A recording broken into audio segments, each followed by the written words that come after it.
Danijela Katunar je diplomirala opću lingvistiku i komparativnu književnost na Filozofskom fakultetu u Zagrebu, gdje je od 2009. godine i zaposlena na Nastavku za lingvistiku. 2015. pod mentorstvom profesorice Ide Rafaela obravila je doktorski rad pod naslovom Ustroj leksikona u konstrukcijskoj gramatici, primjer prijedloga u hrvatskom jeziku.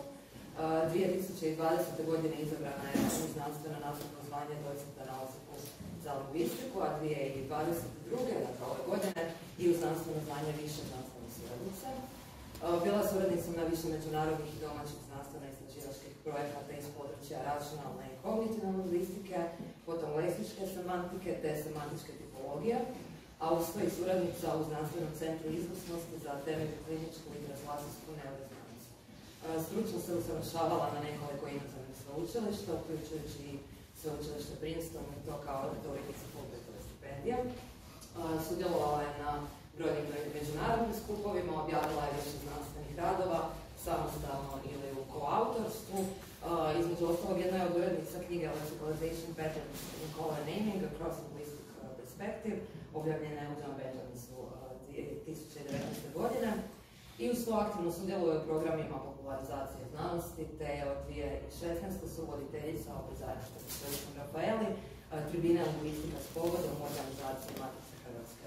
Danas je ovdje u ulozi autorice znanstvene monografije Konstrukcija razmeđu leksikona i gramatike, koja je objavljena prošle godine u izdanju Presa, a uz autoricu su s nama i recenzenti knjige, redovito profesorica Ida Rafaela s Odsjeka za lingvistiku Filozofskog fakulteta u Zagrebu i docent Krešimir Šojat, također sa Odsjeka za lingvistiku Filozofskog fakulteta u Zagrebu, pa evo prepuštam na riječ gostima.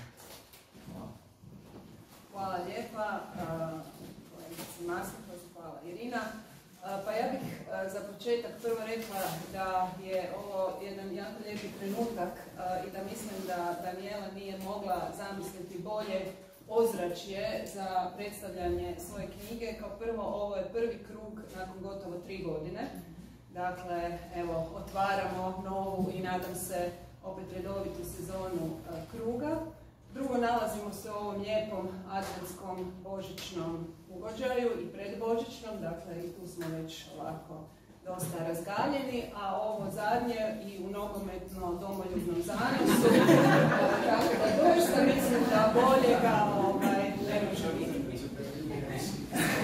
Bolje ne može, da smo izgubili jučer. Nema veze, taj zanos je konstantan, tako da eto.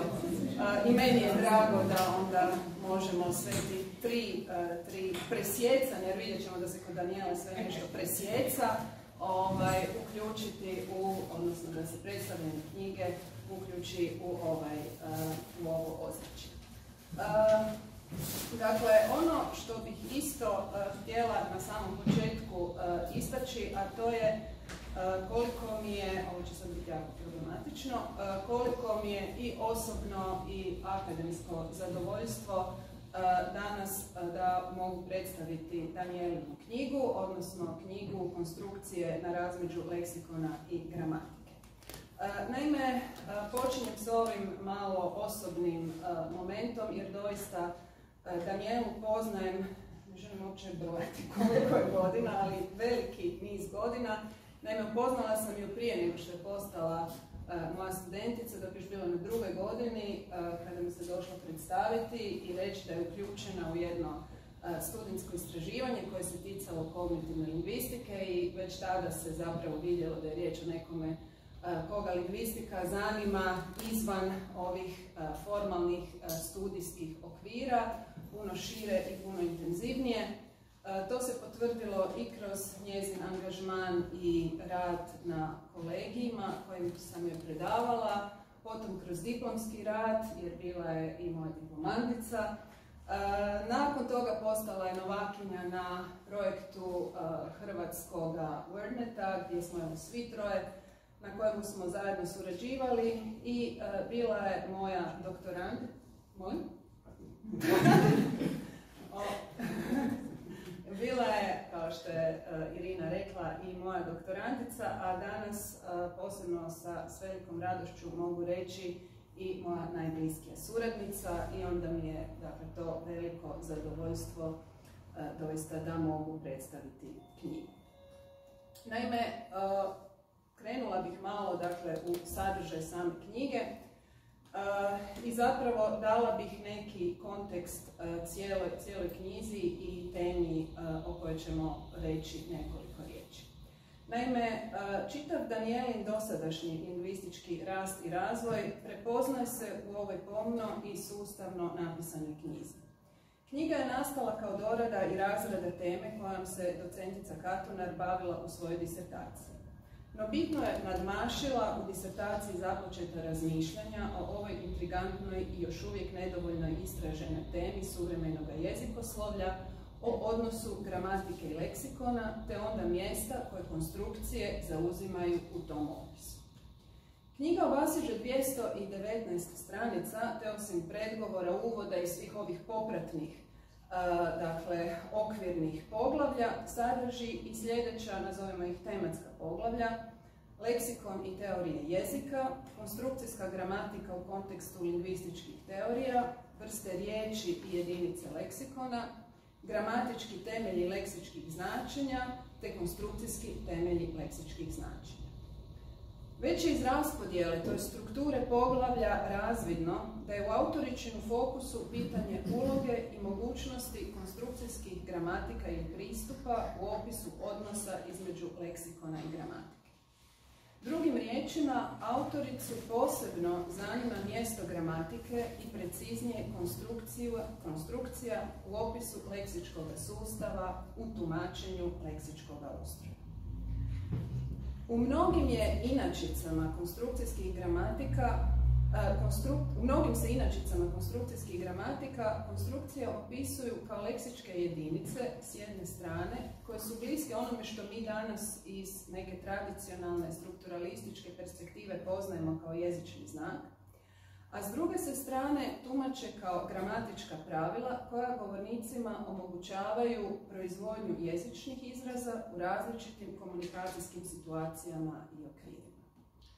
Dakle, autorica preuzima tvrdnje brojnih autora koji konstrukcije tumače kao jedinstveni spoj oblika i značenja, pri čemu se s jedne strane značenje konstrukcije promatra kao idiomatično, dakle složenije od zbroja značenja dijelova od kojih je sastavljeno, a s druge strane kao strukture u kojima se zrcale i pragmatička i diskursna obilježja koja proizlaze upravo iz uporabe konstrukcija u konkretnim komunikacijskim situacijama. Budući da su neki od temeljaca konstrukcijskih pristupa, kao što to nerijetko biva i znamo u lingvističkoj povijesti, utemeljeni na opisima engleskog jezika, autorica je itekako svjesna da tipološke specifičnosti hrvatskog jezika zahtijevaju hrvatskom jeziku prilagođeno promatranje konstrukcije. To je podloga da se kroz čitavu knjigu teorijski, metodološki i potom analitički oprimjeruje teza da se u hrvatskom kao morfološki bogatom jeziku konstrukcije trebaju sagledavati s obzirom na morfosintaktička i morfosemantička obilježja kao relevantna za izgradnju leksičkih struktura. Budući da se u konstrukcijskoj gramatici, i napominjem da je to termin koji je u odnosu na mogući termin u množini konstrukcijske gramatike autorici draži, preferira ga, ističe neraskidiva povezanost gramatike i leksikona, to jest da se u konstrukcijskoj gramatici naglašava kontinuum između tradicionalno rečeno ta dva pola jezičnog sustava, autorica u središte svoje analize stavlja prijedloge te njihov odnos spram glagola, govoreći tako o glagolsko-prijedložnim konstrukcijama. Odabir takova tipa konstrukcija, to jest prijedloga kao okosnice analizirane jezične građe, autorica podupire dugovječnim raspravama o funkcionalno-značenskim svojstvima prijedloga, to jest o njihovom mjestu koje također uvijek znamo u jezikoslovnoj literaturi, negdje isto tako, kao što i naslov ove knjige kaže, na razmeđu leksikona i gramatike. Željela bih zapravo na ovom mjestu i napomenuti da ova knjiga ima puno svojih kvaliteta i da će svaki budući čitatelj naći ono nešto što mu je bitno, što ga zanima, što ga motivira, što ga dalje na neki način produbljuje njegova znanja i interese o toj temi. Međutim, ja bih istakla nekoliko, po mom mišljenju, nekoliko vrijednosti koje imaju ovaj opći karakter, odnosno mogu doista zainteresirati i zaintrigirati najširu čitateljsku publiku, dakle ne samo onu koja se nužno uže zanima za konstrukcijske pristupe, za kognitivnu lingvistiku, nego i za neke suvremena tumačenja i suvremene teorijske okvire u današnjemu jezikoslovnom trenutku. Kao prvo istakla bih sustavan, detaljan i na mnogim mjestima minuciozan kritički pregled dosadašnje literature koja je osnovom autoričinih teorijskih i metodoloških promišljanja na temelju kojih onda kasnije analitički pristupa odabranoj jezičnoj građi. Daniela Katunar kroz sva poglavlja, počevši od nazovimo ovog prvog tematskog poglavlja leksikon i teorije jezika, te potom u sljedećem konstrukcijska gramatika u kontekstu lingvističkih teorija, ali i u većini drugih, daje vrlo jasne povijesne i teorijske okvire za pristup određenim bitnim metajezičnim pojmovima i nazivima. Tu bismo svakako istakli uvide i raspravu o nazivima leksik, vokabular i leksikon, što je autorici vrlo bitno, i pri čemu kroz sustavan pregled od predstrukturalističkih, strukturalističkih i generativnih tumačenja pa do onih uporabno utemeljenih, kao što je kognitivna lingvistika ponajprije, autorica stvara čvrstu podlogu za argumentaciju o odabiru termina leksikon. Naime, uporaba termina leksikon nadilazi termin i pojam leksik kao broj ili popis leksema nekog jezika. Leksikon podrazumijeva da on zajedno s gramatikom čini ukupnost jezika, to jest neraskidivo povezane strukture koje su prema autorici kognitivno utemeljene u umu govornika.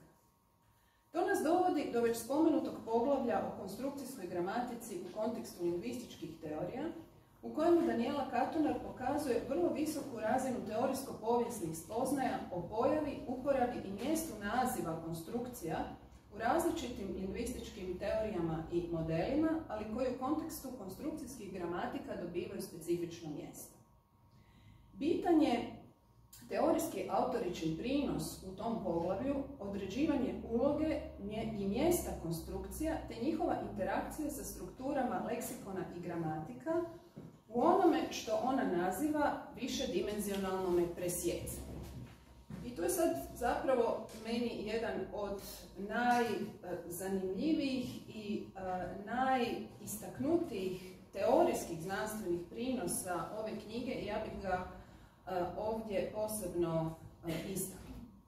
Naime, sustavno i cjelovito poznavanje različitih teorijskih pristupa omogućilo je autorici oblikovanje suvremenije inačice onoga što se može nazvati i što svi znamo pod onim tradicionalnim nazivima interakcijom sintagmatskih i paradigmatskih odnosa.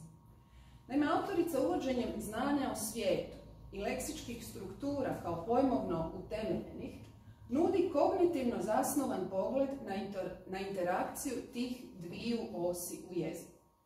Dakle, uvođenjem konstrukcija kao pojavnosti koje sačinjavaju i dio leksikona i dio gramatike, kao pojavnosti koje možemo smjestiti i na razinu riječi, ali i na razinu višu od riječi, autorica pokazuje da se konstruktikon, dakle sustav konstrukcija u jeziku, može promatrati kao međusastavnica leksikona i gramatike koji povezuje pravilne i predvidljive jezične obrasce s onima koji su manje pravilni i manje predvidljivi. Dakle, konstruktikona, to je naziv koji nalazimo i u drugim uporabno utemeljenim konstrukcijskim pristupima, autorica teorijski vrlo utemeljeno tumači kao dio jezičnog sustava koji presjeca istodobno i leksikon i gramatiku i pokazuje relevantnost promatranja na temelju takvog razumijevanja konstrukcija jezičnog sustava kao kontinuuma gramatike i leksikona.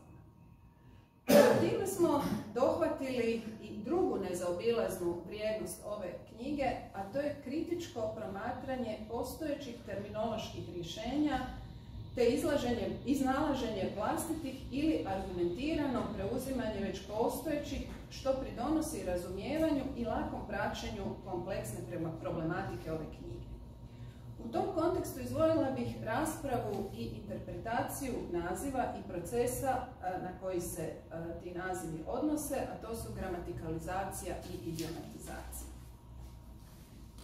Gramatikalizacija kao proces utječe na značenjska proširenja leksema i na njihovu funkcionalizaciju. I temeljem toga autorica zagovara pojam leksičko-funkcionalnog kontinuuma, umjesto onoga što uobičajeno u literaturi nalazimo, a to je leksičko-funkcionalna dihotomija. Nizom primjera, prijedloga iz svoje jezične građe, autorica oprimjeruje svoju tvrdnju pokazujući kako se kontinuum u procesu gramatikalizacije pojedinih prijedloga i ostvari. S druge strane, već spomenuti termin idiomatizacija i idiomatičnost ključni su za razumijevanje značenskog ustroja konstrukcija, što je i u samoj srži kognitivno-lingvističkih jezičnih opisa. Naime, kao što sam već bila spomenula, dakle, značenje konstrukcija promatra se kao idiomatično, dakle, kao složenije i cjelovitije od značenja pojedinih elemenata od kojih su te konstrukcije sastavljene. I kako bi upotpunila konstrukcijsko tumačenje glagolsko-prijedložnih konstrukcija, autorica uvodi i meni posebno drag termin morfosemantičkih idioma. Tako primjerice odnos između glagola dubiti i konstrukcije zadubiti se u tumači u odnosu na morfosemantička obilježja samih glagola, te uloge metafore i nekih drugih kognitivnih procesa kao djelatnima u značenskom ustroju konstrukcija, kao što su i mnogi drugi primjeri iz odabrane građe. Ja ću ovdje navesti recimo uvesti koga u nešto ili povesti se za kime i tako dalje. Ono što je dakle za autoricu vrlo bitno jest upravo sprega dakle već nekih postojećih načina tumačenja ili razumijevanja leksičkog ustroja, no davanja i te svoje osobne inovativne interpretacije i zapravo proširivanje i konstrukcijskih i morfosintaktičkih i morfosemantičkih pristupa u razumijevanju leksičkih struktura hrvatskog jezika. I na kraju ovaj analitički dio knjige, na kojemu se raspravlja o teorijsko-metodološkim rješenjima i donose vlastiti inovativni znanstveni prinosi, temelji se na korpusno prikupljenima 263 konstrukcijama. Budući da su kognitivna lingvistika i konstrukcijski pristupi kao neraskidivi od šireg kognitivno-lingvističkog okvira uporabno utemeljeni pristupi, svi autoričini zaključci o ustroju i obilježjima glagolsko-prijedložnih konstrukcija u hrvatskom jeziku empirijski su utemeljeni. U analitičkom dijelu knjige posebno do izražaja dolazi promatranje spomenutih konstrukcija s obzirom na njihova morfosemantička i morfosintaktička svojstva, što je u širem rasponu konstrukcijskih pristupa inovativno i originalno tumačenje. Taj znanstveni prinos treba posebno promotriti u svjetlu tipoloških specifičnosti hrvatskoga kao morfološki bogatoga jezika, a osim toga u središtu je takva opisa i interakcija procesa gradbe značenja i morfosintaktičkih struktura, što nedvojbeno otvara nove prostore za analize takvih i sličnih jezičnih struktura ne samo u Hrvatskoj. I za kraj nekoliko zaključnih misli i zaključnih riječi koje zapravo su i utemeljene na onome što sam napisala u recenziji i što bih voljela onda i ovdje sa svima vama ovdje prisutnima podijeliti. Knjiga Danijele Katonar, Konstrukcije na razmeđu gramatike i leksikona, izvorno je znanstveno djelo koje na vrlo sveobuhvatan i istančan način raspravlja o pitanju konstrukcija u suvremenom poststrukturalističkom kontekstu, a s osobitim obzirom na jedan specifični tip konstrukcija, a to su glagolsko-prijedložne. Posebna se vrijednost ove knjige ogleda u izgradnji vlastita originalnog teorijsko-metodološkog okvira koji se smješta u širi kontekst različitih pristupa koji su tumačili slične jezične strukture iz različitih perspektiva i tradicija. Autorica pokazuje vrlo visoku razinu poznavanja jezikoslovne, strukturalističke, suvremene, kognitivno i konstrukcijske literature. To je omogućuje da neprekidno kritički čita i vrednuje odabrane pristupe i tumačenja, ne preuzimajući gotova rješenja, nego iznalazeći vlastita, kreativna i originalna, a koje joj omogućuju oblikovanje cjelovita analitičkog prostora. Vrijednost je takva pristupa što će čitatelj dobiti povijesni, kritički intoniran uvid u postojeće pristupe, istodobno bivajući neprekidno uronjen u hrvatsku jezikoslovnu literaturu, kako gramatičku, tako i teorijsku. Autorica naime spoznaje inozemnih pristupa, neprekidno spreže s hrvatskima i to daje dodatnu vrijednost knjizi jer upućuje na širi teorijski kontekst u koji se njezin pristup smješta u odnosu na domaće i inozemne modele, ali i osvjetljava ono što je također vrlo bitno, neke relevantne uvide u ustroj hrvatskih leksičkih i gramatičkih struktura. Knjiga Danijele Katunar ponajprije je izvorno znanstveno djelo koje predlaže inovativna rješenja u tumačenju određenih tipova jezičnih struktura, to jest konstrukcija, no istodobno je i obiman pregled relevantne literature o pitanju konstrukcija i smještanju konstrukcijskih pristupa u tradicionalne i suvremene jezikoslovne okvire. Upravo zbog tih svojstava knjiga će zadobiti nezaobilazno mjesto u hrvatskoj jezikoslovnoj zajednici. Ono što je vrlo bitno i što je posebna kvaliteta ove knjige, a to je da je pisana vrlo jasno i pregledno, jednostavnim i čitatelju lako razumljivim jezikom. Dakle, nema tu nekakvog jezičnog, da tako kažem, prenemaganja, pa eto da nitko ništa ne razumije jer samo ona sama sebi dostatno sve razumije.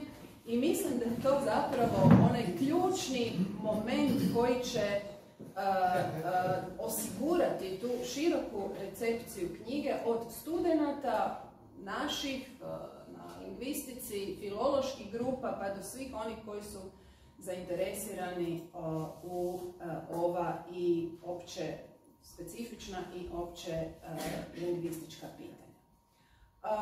Ono što bih na kraju željela reći jest da sam duboko uvjerena da će ova knjiga imati intenzivan i dugovječan jezikoslovni život, da će biti inspiracija i Danijeli za njezina daljnja lingvistička, teorijska i metodološka promišljanja, jer puno je toga tu je rečeno puno toga što se može još dalje razrađivati, a isto tako mislim da će biti i inspiracija i motivacija drugima i mlađima da se bave ovom zaista još uvijek nedovoljno istraženom, zanimljivom i intrigantnom temom, a mislim da je ova knjiga isto tako jedan dobra osnova i za promatranje hrvatskog jezika i hrvatskih morfosintaktičkih i morfosemantičkih struktura u jednom malo drugčijem i novom svijetu. Eto, hvala.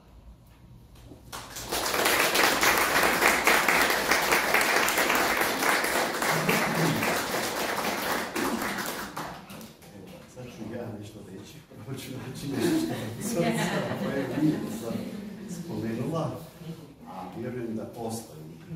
Sigurno. Pokušat ću. Znači, bar neke stavke koje su recimo meni bile vrlo zanimljive, koje uz ovaj semantički pristup, uzimaju u obzir i recimo neke sintaktičke analize, one prije vezane uz ovisnostnu gramatiku, teoriju valentnosti, inventar dopuna, recimo za opis valentnosti u hrvatskom jeziku, a također bi probao tu istaknuti i neke moguće, dakle, novine koje bi se mogle, recimo, uvesti u leksikografskoj praksi, pa i izradi računalnih resursa, semantičkih posebice, a i sintaktičkih. Dakle, ova moja recenzija je puno kraća, dakle, počinje klasično da je knjiga podijeljena u 5 većih poglavlja uz uvod i zaključak i neću ponavljati sad sve što je ovdje izrečeno. Dakle, u ovom poglavlju, dakle, leksikon, prvom većem poglavlju teorije jezika, dakle, također bih istaknuo, dakle, ovaj dobar pregled i definiciju pojma leksikon i ulogu, dakle, leksikona u različitim gramatičkim modelima usmjerenja, dakle, istrukturalizmu, ranijim verzijama generativne gramatike, kognitivnoj gramatici, ali i raspravu, dakle, o mogućnostima strukturiranja podataka u leksikonu, ustroju leksikona i leksičkog značenja leksema. U tom pogledu, dakle, autorica uvodi i osnovne postupke konstrukcijske gramatike i zapravo razrađuje i postavlja temelje za vlastiti teorijski metodologiju. U sljedećem pogledu, dakle, konstrukcijska gramatika u kontekstu lingvističkih istraživanja podrobno se opisuje mjesto, dakle, konstrukcijskih gramatika i konstrukcijske gramatike ili modela koji se ovdje, recimo, kojim se ovdje autorica služi, dakle, unutar funkcionalnog pristupa opisu jezika. I ponovno treba istaknuti, dakle, kritičko promišljanje i ukazivanje na eventualne prednosti ili mane, dakle, pristupa zastupljenih u relevantnoj suvremenoj literaturi. Sad, dakle, u ovom 4. poglavlju, vrste riječi i jedinice leksikona, autorica raspravlja, recimo, o tradicionalnoj podjeli riječi na vrste riječi i ovdje bih naglasio, dakle, isticanje važnosti sagledavanja prijedloga kao istovremeno, dakle, vrste riječi koja se može karakterizirati i kao suznačna i kao samoznačna kategorija. To nije, dakle, recimo, karakteristično za možda neke starije pristupe, kod nekih, dakle, to izrazito suznačna funkcionalna kategorija, dok ovdje, dakle, se zastupa jedan drugčiji pristup. I ističe se, dakle, da je to kategorija koja primije članove koji se na temelju svojih sintaktičkih funkcija, ali i semantičkih karakteristika uistinu nalaze, kao što sam naslov ove knjige kaže, na različu leksikona i gramatike.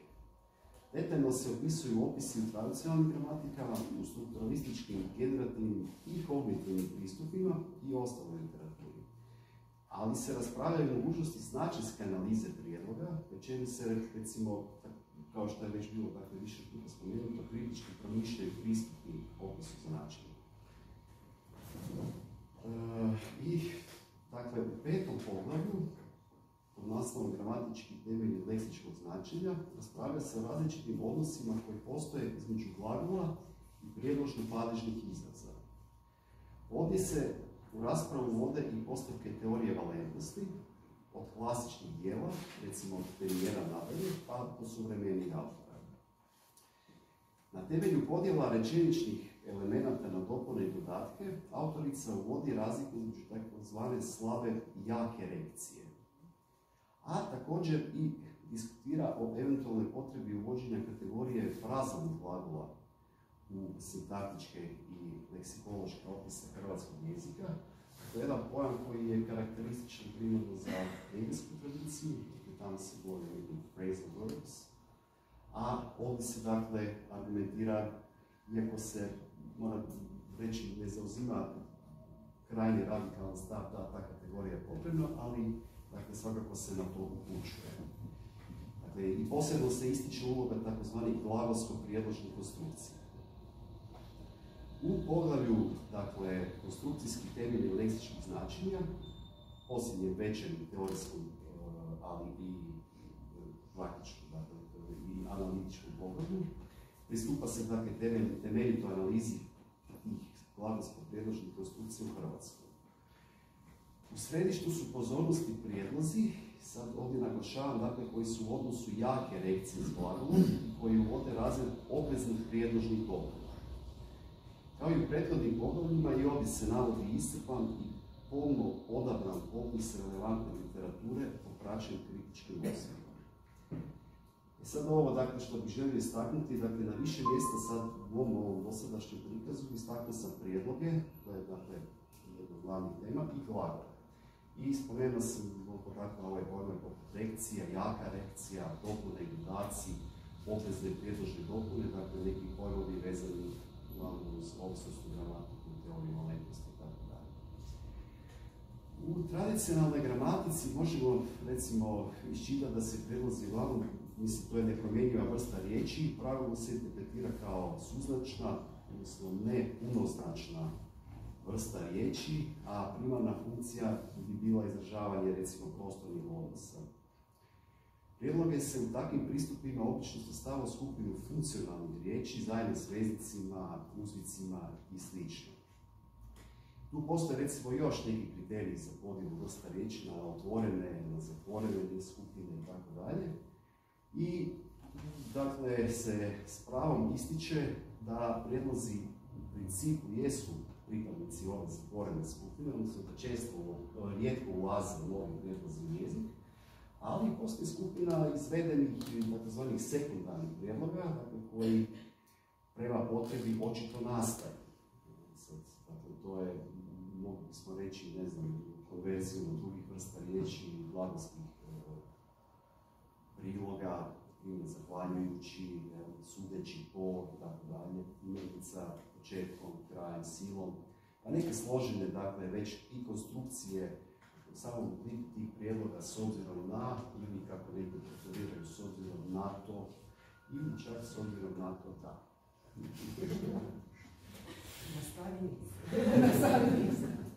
Sad, s obzirom na to da, dakle, postoji, dakle, tako utvrđene dvije skupine prijedloga. Neki se, recimo, primarni se u hrvatskoj literaturi još nazivaju pravima, a sekundarni izvedeni. Sad ovdje, dakle, bih ja istaknuo da autorica vodi dodatni kriterij i eksplicitno navodi da treba odvojiti, odnosno da bi trebalo odvojiti u analizi te leksičke skupine, odnosno vrste riječi, funkcionalni kriterij od kriterija zatvorenosti klasa. Odnosno da prijedlozi posebice sekundarni mogu zadovoljiti i uistinu zadovoljavaju oba kriterija. Autorica, dakle, ističe da upravo prijedlozi, između ostalog i zbog ovih razloga, kao vrsta se riječi nalaze na razmeđu između podjela vrsti prema leksičko-funkcionalnim kriterijima. Jedan od kriterija koji se također spominje je činjenica da je značajska struktura prijedloga izrazito složena, odnosno da je riječ o polisenijskim leksemima, što se argumentira, dakle, iscrpnim primjerima iz rječnika i vlastitim primjerima. Svaka je autorična tvrdnja popraćena nizom primjera, što posebno naglašavam kao vrijednost ovog dijela. Sad, dakle, u ovom prethodnom dijelu također sam naglasio neke izraze kao glagolsko-prijedložne konstrukcije, koje ovdje autorice koristi, dakle, i prijedložne dopune. Konstrukcije se grubom, dakle, mogu definirati kao neke cjeline koje se, kako kaže na jednom dijelu, autorica ne mogu izvesti iz svojih dijelova. Ja to interpretiram, dakle, kako ne mogu se semantički interpretirati na temelju pojedinih dijelova. Dakle, s druge strane, naglašava se da dijelovi konstrukcije uvelike ovise o značenju cijeline. U raspravi o prijedložnim dopunama autorica daje pregled, dakle, s područja ovisnosti gramatike. Uz ovisnostnu gramatiku, dakle, tu se vežu pojmovi poput reakcije, prijedložne dopune, priložne dopune itd. Dakle, ovisnostna gramatika, odnosno zavisnost na nekim starijim nazivima ili ovisnosti gramatike, dakle, za sve je karakteristično da je riječ o takozvanim depocentričnim gramatičkim modelima u kojima se glagol promatra kao središte rečenične strukture i glagol na neki način određuje broj i oblik svojih, recimo, dopuna. Sad, u nekim, dakle, dijelima odnos reakcije, budući da glagol reagira, odnosno upravlja ostalim dopunama, se poistovjećuje, recimo, sa pojmom valentnosti. Autorica zastupa malo precizniji način, odnosno gledanje na tu problematiku, i smatra valentnost širim pojmom od reakcije. Odnosno, prema ovome i dakle, pristupu reakcija bila rezervirana za, možemo reći uvijek ono glagolu s desne strane, dakle minus subjekt. Ambivalentnost dakle obuhvaćala broj, dakle, primarno obveznih dopuna. Dakle, sad kad to, dakle, komponiramo i ovaj odnos, dakle, reakcije, odnosno podjelu, jesam li spomenuo podjelu reakcije na jaku i slabu? Jesam. Dakle, kad sad to komponiramo sa podjelom ove pojma reakcije, dakle, na jaku i slabu, argumentacija, dakle, ide dalje. Po autorici, a s time se slažem i mislim da je to zapravo dobar uvid, dakle, jaka se reakcija odnosi na elemente koji su dopune, a slaba se reakcija odnosi na elemente koji su dodaci. Na primjer, graditi kuću bi bio primjer jake reakcije, dok bi šetati, iako iziskuje, dakle, u ovoj konstrukciji, možemo reći, dakle, neku dopunu ili neki element u instrumentalnom, dakle, bio primjer slabe reakcije. Prijedložni izrazi koji su u primarnom, dakle, ovdje interesu autorice mogu biti u obama odnosima reakcije. Dakle, hodam do kuće bi bio primjer slabe reakcije, ali držim do tvog mišljenja bi bio primjer jake reakcije. Autorica ovdje uvodi i predlaže novi izraz, dakle, reagirani prijedlozi za one prijedloge koji su u odnosu jake reakcije s određenim glagolom, odnosno predstavljaju obvezne dopune. I kod njih varijacije nisu moguće. Dakle, vjerovati u, odati s, proširuju ili mijenjaju značenje glagola i s njime čine, naglašavam, neodvojivu cjelinu. To je bio citat. Drugim riječima, jaka reakcija na sintaktičkom planu pokazatelj je bitnih obilježja pojedinih prijedloga na semantičkom planu. I ta sprega, dakle, sintaktičkih i semantičkih čimbenika, mislim da je vrlo vrijedan doprinos ovog. Dakle, spomenuo sam, dakle, da autorica raspravlja i o pojmu fraznih glagula, razmatra opravdanost uvođenja te kategorije u gramatički i semantički opis u hrvatskom, te se dotiče, recimo, reakcije u, na primjer, njemačkoj gramatičkoj tradiciji i tako dalje. Dakle, previše toga što bi trebalo istaknuti za ipak ograničenje ovdje prikaz. Sad, ako se neko, dakle, upusti kao, na primjer, Daniela, takav pothvat opisivanja takvih konstrukcija, kako ih, dakle, može utvrditi? Ovdje, dakle, se radi o korpusnoj analizi, pri čemu je osnovni kriterij za pretpostavljanje, iako to nije navedeno, ali pretpostavljam, dakle, za regularnih izraza ili upita, dakle, od prijedloga prema glagolu. Dakle, postoje inicijalni popis ovih, dakle, jednostavnih, neizvedenih prijedloga i nakon toga, možemo reći, poluautomatskom analizom, dakle, utvrđene su konstrukcije, u čemu je korištena i statistička mjera uzajamne vjerojatnosti, odnosno mutual information, i nakon toga je slijedila, dakle, ručna analiza, odnosno izdvajanja već spomenutih 263 glagolsko-prijedložnih konstrukcija. Karakteristike, dakle, tih glagolsko-prijedložnih konstrukcija, poslužit ću se ovdje, dakle, još jednim citatom, su gramatičnost i idiomatičnost. Idiomatičnost, dakle, se interpretira kao okamenjivanje određenih gramatičkih i leksičkih odabira koji su govornicima na raspolaganju. Uz, dakle, mogućnost konvencionalizacije pojedinog idiomatiziranog oblika. Tako da jezik možda i nije sasvim jednostavan, iako je razumljiv. Zabilježene glagolsko-prijeložne konstrukcije mogu se stoga smatrati konvencionalnim jezičnim jedinicama koje su oprimjerenja jednog specifičnog gramatičkog odnosa. onoga jake reakcije glagola i prijedloga i kojih je značajno specificirano spojem određenog glagola i prijedloga. Sad ja ću ovdje, dakle, vjerujem da ćete svi uzeti ovu knjigu iz ruke i pročitati, ali ja ću nastaviti pročitati bar neke, recimo, od izdvojenih konstrukcija, jer su vrlo zanimljive. Recimo, hodati s, biti, dakle, popraćeno je i značinskom, dakle, definicijom, biti u romantičnoj vezi, ona hoda s mirom, ne znam, viđati se, doći do, zadubiti se u, ući u, okušati se u, zagrijati se za matematiku ili Breda Pitta i tako dalje. Ispod penjice. To je bio primjer koji smo davno znali.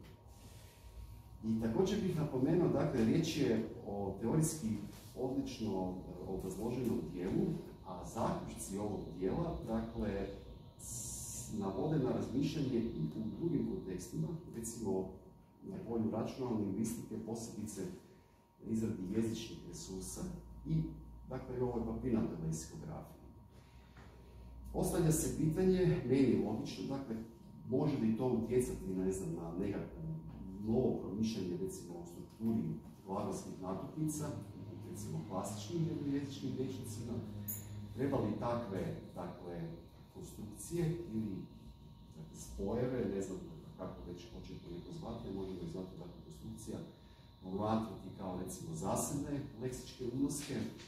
Mi smo na sličnu dilemu, dakle, naišli prilikom izrade, koliko znam, sad još uvijek jedinog semantičkog resursa za hrvatski jezik, dakle, već spomenutog Wordneta, gdje smo se jednostavno odlučili to unositi kao, dakle, jedinice u specifičnu strukturu tog računalnog resursa. Dakle, zaboraviti na i zaboraviti hrvatski, dakle, bi onda bile po toj logici dvije različite jedinice, odnosno ono što se naziva natuknicama lexical entry. Zaboravio sam na hrvatski, zaboravio sam hrvatski, osjećate tu, dakle, značinsku razliku uvjetovanu tim zapravo prijedlogom. To se onda reflektira, dakle, i na nekakve taksonomije glagola. Zatim tu bih ponovno istaknuo, dakle, važnost označavanja i izrade takvih resursa koji mogu pomoći i u sintaktičkoj analizi. Dakle, ta više riječne jedinice su još uvijek, rekao bih, vrlo vruća tema, recimo, u označavanju korpusima na sintaktičkoj analizi, dakle, na jednoj razini označavanja banaka stavala. A pretpostavljam, dakle, da bi mogli utjecati ili pomoći možda i u nekakvim, recimo, sustavima za strojno potpomognuto ili strojno prevođenje. I na posljedku, dakle, bih istaknuo da dijelo, dakle, bi se moglo koristiti i kao udžbenik i, dakle, na studiju lingvistike i raznih filoloških grupa, iako je stil možda u nekim pogledima, ne znam, malog mrvicu, ne znam, iziskuje neko predznanje i tako i tako. I na sebi svega, dakle, navedeno, jasno je da ovo djelo predstavlja vrijedan doprinos hrvatskoj znanstvenoj.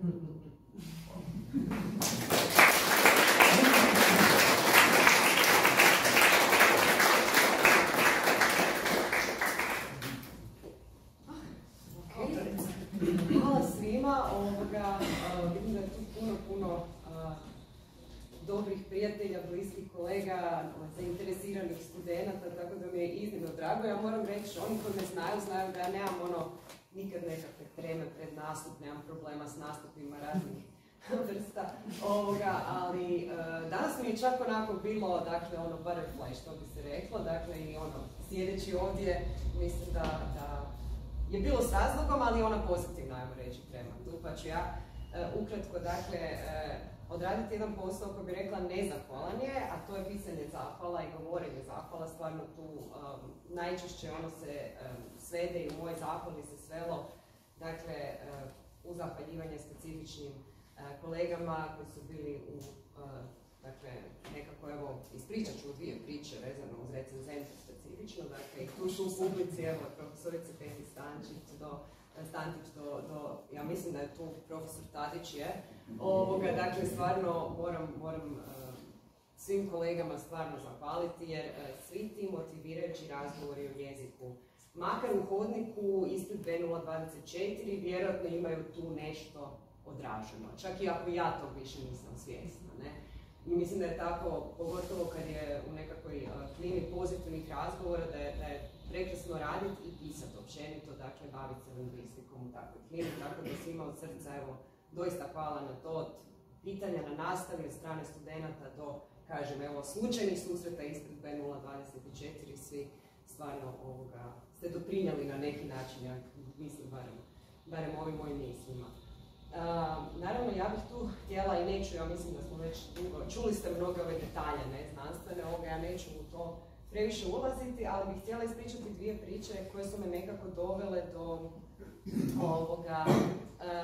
područja interesa koje jest ta nekakva značajska, ali i više od značajske veze među riječi. Dakle, nešto što možda ima veze s time da sam počela se baviti i interesirati za leksičku semantiku primarno i zapravo sam kao znanstvena novakinja i počela raditi na projektu Leksička semantika u izradi hrvatskog wordneta koji je profesorica Rafaeli Ida vodila. Ali i prije toga, dakle, prva priča, ja sam bila na 3. godini faksa, bio je kolegi sintaksa, Ida ga je držala, još je bio onaj predbolonjski studij. I ti imaš traume od toga?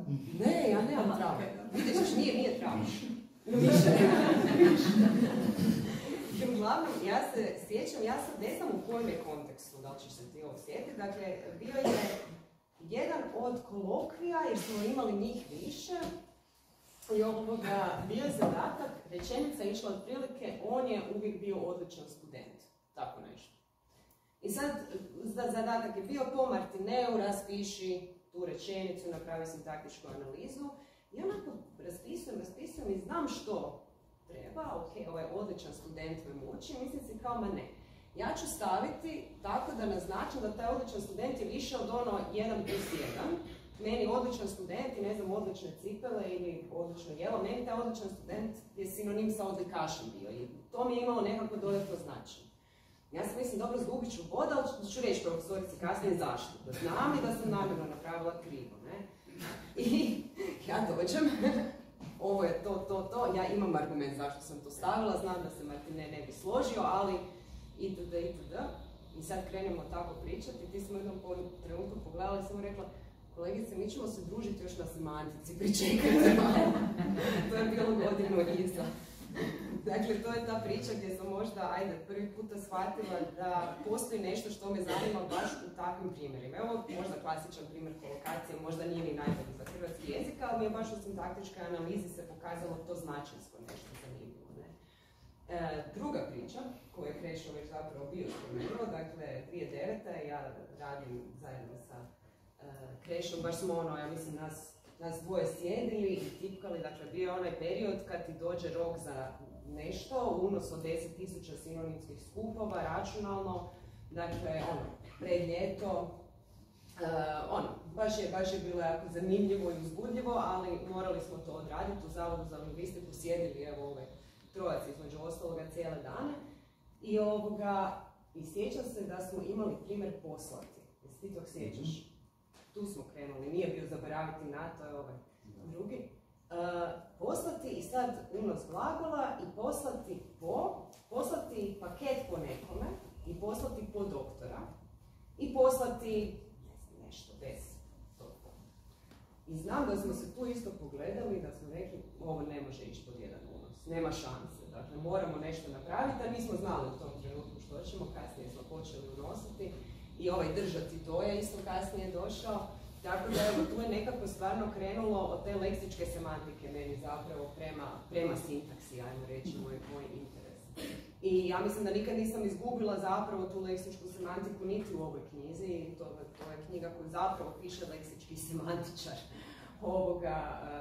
pokušavajući dati nekakve nove perspektive na to pitanje. Tako da evo, to su samo dvije kratke priče gdje nadam se da možete vidjeti to što mislim kada kažem različita slagalica me dovela u konačnici do i pojma konstrukcija, konstrukcijskih pristupa koji danas doista jesu jedni od onih pristupa koji, barem ja tako mislim, inače se ne bih time bavila, pokazuju puno potencijala da možda pomire neka pitanja koja su se prije razvodila u odvojenim prostorijama između leksikologa, između sintaktičara, dakle pitanja koja zapravo nisu na neki način možda bila na isti način objedinjena. A pogotovo kod nas, ja mislim i to je možda bitno reći, to bih ja htjela reći, možda priča broj 3. Dakle, jedno od pitanja na obrani doktorata u komisiji je bila Kristina Štrka-Desna, dakle, znanstvena savjetnica kao član komisije i tako smo nešto raspravljale o tome gdje su tradicionalne hrvatske gramatike, ali ih tako nazvati u cijeloj toj poziciji. I zapravo moj odgovor je bio parafraziran, tu smo se nekako svi složili da zapravo ova konstrukcijska priča je tu prisutna kod nas, u našoj tradiciji, ali ne na eksplicitan ili jednako eksplicitan način što se tiče ove kognitivne strane priče. I zato nekako se nadam da bi i ovo što sam pokušala tu reći u toj svojoj knjizi je da tu nekakva primjena i nekakva daljnji modeli koji su komplementarni s onim što već dugo vremena imamo postoje. I nadam se da će možda i tu onda se naći i otvoriti nekakva nova istraživačka pitanja i prostor. Evo, ja mislim da je to sve što sam htjela reći. Hvala vam još jednom svima i doista hvala, kao što sam rekla, na razgovorima o jeziku. Puno ste svi tu mi pomogli, inspirirali me i nadam se da ćemo nastaviti tako dalje.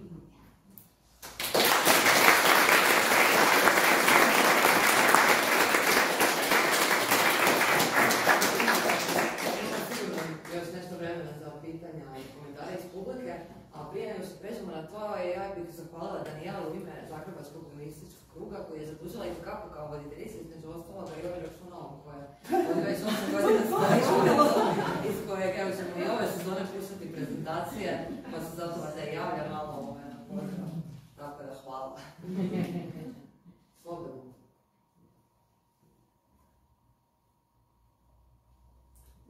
Imam ja pitanje. To sam već... Znači, znamo da je ovo knjiga koja je inspirirana doktorskim radom i to me uvijek zanima kad se krene u prerađivanje takvog teksta, što se tu dogodi? Treba ponovno to proći, onda, ok, šta sam ovdje mislila, ne znam, ovo sam se dobro sjetila pa sam zaboravila, kakva je li to borba s tim tekstom, je li to kao, ok, sad je to samo nekakav podsjetnik na nešto što me zanimalo, što sam razradila, pa ću do neke mjere to koristiti, kako je bilo uhvatiti taj stari, nekad napisani, već zapravo odrađeni tekst koji je, možda se negdje vrti po glavi, ali vjerojatno ne cijeli i sad idemo iz toga napraviti nešto novo. To je dobro pitanje. Nadam se da ću odgovoriti, dati zadovoljavajući odgovor. Znači, ja sam doktorat obranila 2015. Dakle, vidi se da ovdje ima jedan vremenski odmak. I zapravo jedan savjet, ja mislim da sam mi rekli i da dala, ali dosta ljudi sad zatvori, malo predahni, pusti, dakle pusti da nešto odleži, jer to si sad što si skuhala je vruće, ne, u glavi, metaforički i općenito.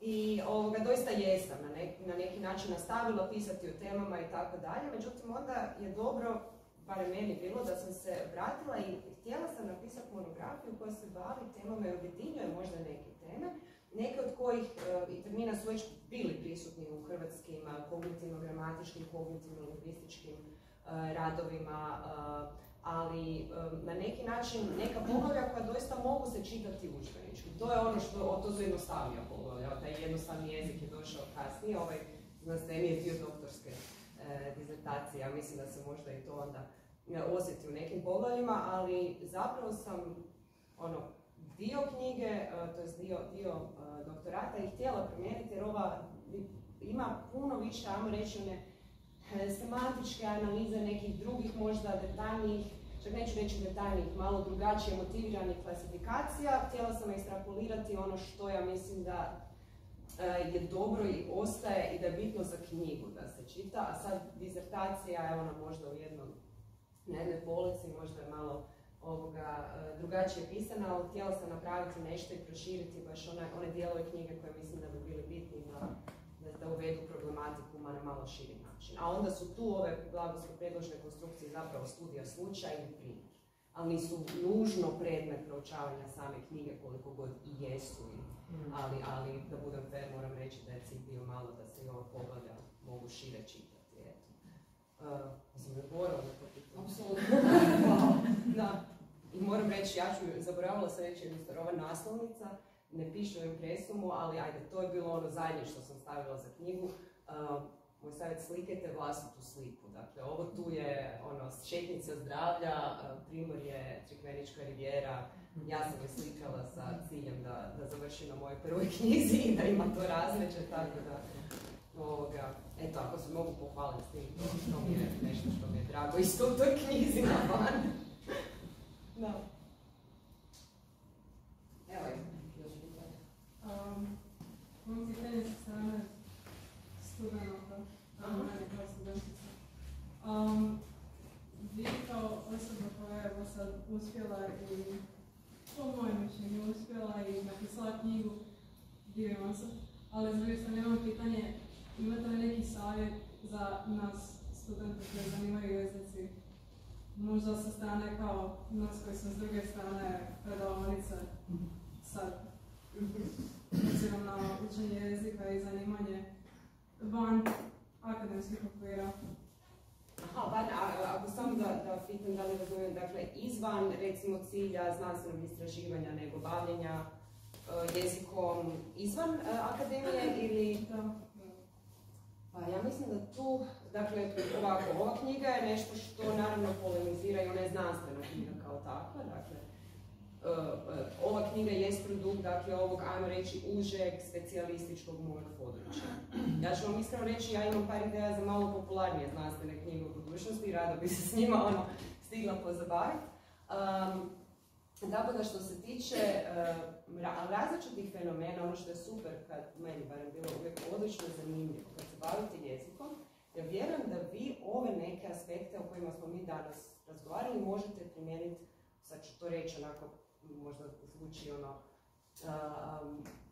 prejako, ali neke komercijalne svrhe. Naprimjer, ako uzmete ovu računalnu lingvistiku, računalnu leksikografiju, vi radite neke resurse, vi ih ne koristite isključivo u znanosti.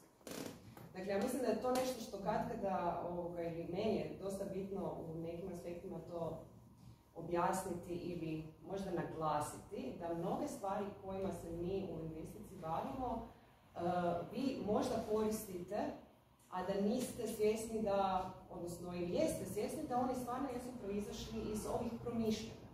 Te 9 prediktor teksta. Google Translate, ne, pa sad odjednom vam super radi zbog neuronskih mreža, evo tu je opet, moram reći, profesor Tadić koji jedan drugi prevoditelj naš isto tako radi na temelju takvih pojavnosti. Ne? Tako da, ja mislim da u tom aspektu svakako, ali nije isključivo samo tehnologija bitna. Ne? Promatranje recimo među kulturnih razlika u jezičnim obrascima. Tu ako govorimo o idiomatičnosti, dakle, tu moram spomenuti naravno i našu bogatu frazeološku tradiciju, koja vam se bavi upravo nečime, dakle, frazemi u jednom jeziku, u jednoj kulturi, vam su užasno bitni, mogu vam bitni, recimo, vi razgovarate s nekim, možete nekog uvrijediti ako krivi spoj riječi upotrijebite. Dakle, to nije isključivo, mislim, znanje koje treba ostati u učionici. Ta osviještenost da zapravo razumijevanje među jezicima i među kulturama mogu imati svoje zašto, mogu imati svoje kako i da postoji cijela jedna grana znanosti koja pokušava vidjeti što je to kako i zašto. Veoma apstraktan odgovor, ali nadam se motivirajući.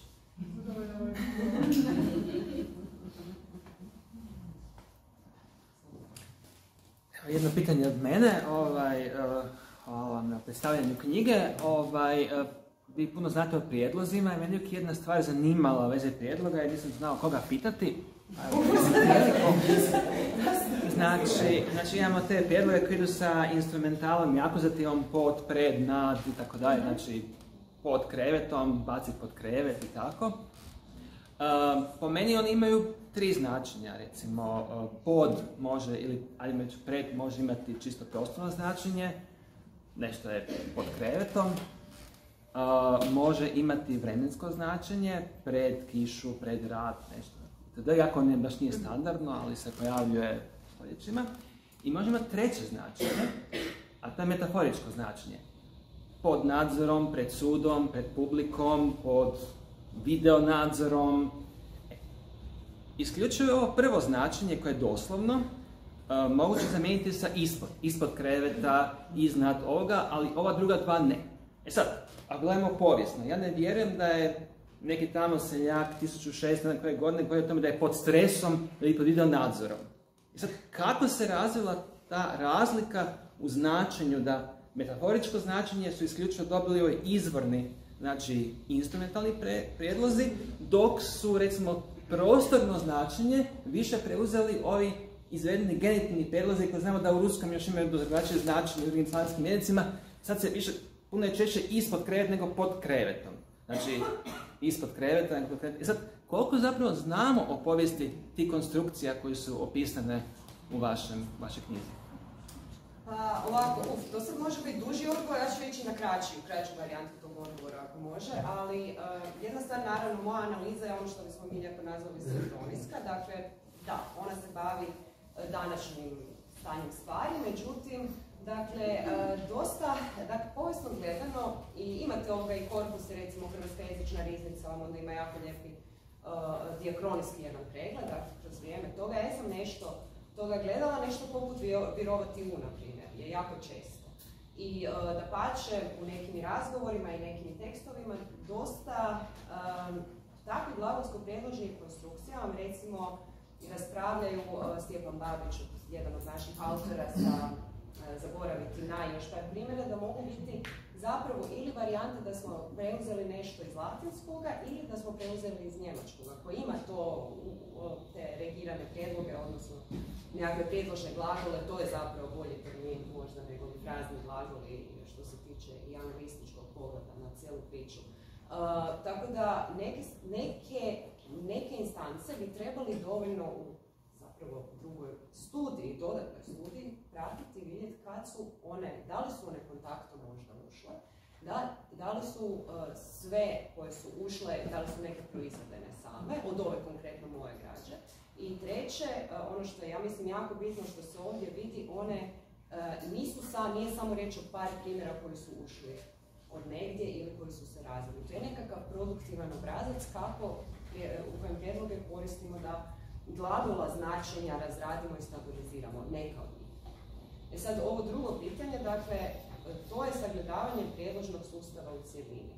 I tu, recimo, što se tiče prostornih značenja, ono što je i u dijakronijskoj semantici, to je Tumeida zapravo može nadopuniti u pitanju ovome, ali i općenito, dakle, u razvoju značenja iz kognitivno-lingvističke perspektive, jest jedna teza da krećemo od utjelovljenih konkretnih domena, naziva se temeljne, to bi bilo nešto poput prostora, prema nekim apstraktima.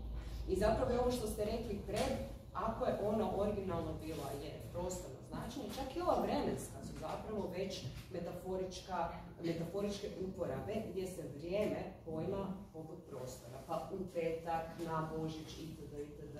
Se u kognitivnoj lingvistici, to ne kažem ja nego inače, tumači već kao metaforički pojam. E sad, naravno da tu onda, ako nešto poprima funkcionalna ili funkcionalnija značenja, a to je kad vi metaforizirate nešto, znate to okameniti. Mislim, uostalom, frazemi su okamenjene metafore, oni su jako fiksni. Imaju slobodnih elemenata, ali su fiksni. U tom kontekstu ja bih rekla da ono što sam probala i na par mjesta to pokušavam vidjeti je baš to da li ta metafora isto okamenjuje neke od ovih primjera, poput uči u raspravu, naspram uči, ne znam, u tramvaju. Isto metaforički je pomak te konstrukcije. Tako da, ja bih rekla da je ovo pitanje definitivno jedno od onih koje se može možda nazriti u postojećim studijama, ali dijakronijske studije prijedloga, mislim da bi bilo sigurno i dalje plodno područje istraživanja. Bez daljnjega. Do one mjere do koje imamo podatke jezične.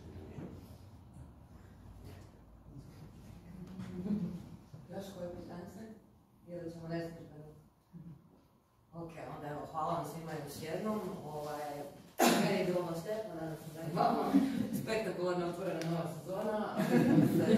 Vidimo se i sljedeći tjedan. Prvo pjesma.